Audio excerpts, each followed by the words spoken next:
কি বন্ধুরা, তেঁতুল দেখে কি জিভে জল আসছে?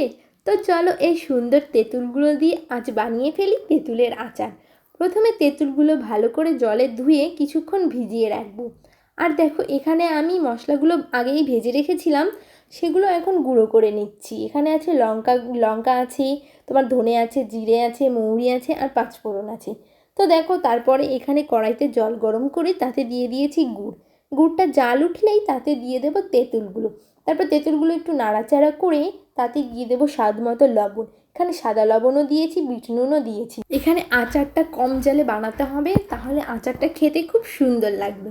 তো দেখো, এখানে আমি এখন দিয়ে দেবো লঙ্কার গুঁড়ো, তারপর দিয়ে দেবো জিরে ধনে গুঁড়োটা, যেটা গুঁড়ো করে রেখেছিলাম।